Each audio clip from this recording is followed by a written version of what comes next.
Na-experience mo na ba or narinig na may isang tao na nagkaroon tapos yumabang? Akala mo kung sino na nagkaroon lang ng ganito. Akala mo kung sino na nakapag-abroad lang. Akala mo kung sino na nagkaroon lang ng magandang trabaho. Tapos biglang hindi na nakakakilala simula na nagkaroon na ng kapag-asenso sa buhay. Akala mo kung sino na masakit na manalita. Dati, nanghihingi lang sa'yo ng tulong tapos nung nagkaroon na, hindi ka nakilala. What is your happy thought?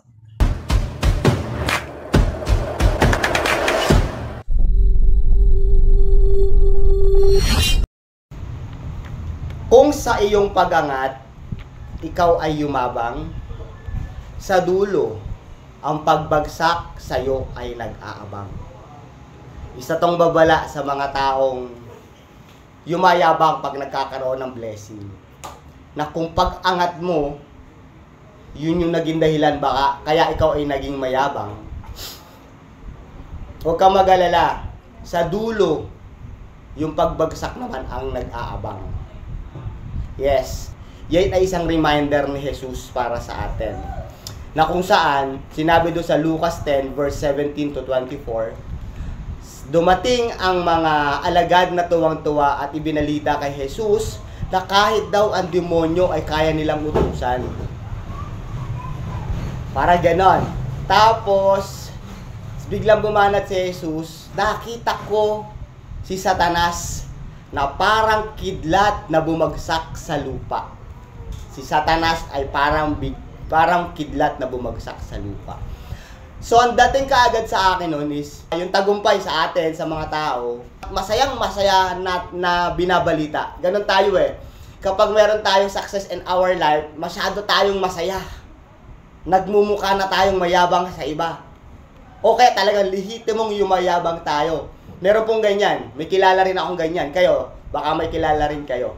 So, makaka-relate kayo kung meron kayong experience na ganun. Nang sinabi ni Jesus, nakita ko si Satanas na parang kidlat na bumagsak sa lupa. Kung ano ang iyong pag-angat at ikaw ay naging mayabang dahil doon sa iyong pag-angat, makikita ka rin na parang kidlat na bumabagsak sa lupa. Yun yung paalala. Kaya anong ibig sabihin para sa akin nun? Isa itong babala na kung yung pagyabang mo, ang naging yung pag-angat mo, yung pagyaman mo, ang naging dahilan ng yabang mo, ay baliwala ito. Dahil sa mata ng Diyos, yan ang magiging dahilan ng pagbagsak mo.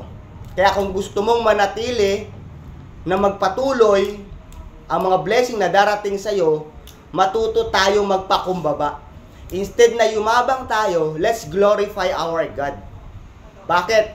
Sinabi dun sa verse, mapalad kayo na nakakita ng iyong nakikita, mapalad kayo na nakakarinig ng iyong naririnig, sapagkat marami ang naghahangad, nangangarap na magkaroon ng meron ka, subalit hindi lahat sila ay nagkaroon ng pagkakataon na magkaroon ng tagumpay na nakuha mo. Kaya, kapag ka nagkaroon tayo ng iba't ibang klase kung ano man yan na tagumpay in our life, instead na yumabang tayo, magpasalamat tayo sa taas. Magpakababa tayo. Huwag nating ipagyabang, huwag nating ipamukha sa mga tao, yung magbago yung ugali natin, na para mo kung sino ka na mas malakas ka na sa mas malakas, na wala ng bagyo na kayang tumibag sa'yo. Doon tayo magkakaroon ng problema. Kapag naging ganon, lumaki yung ating ulo na tinatawag nila. Yan ay yung makikita mo na, abangan mo na.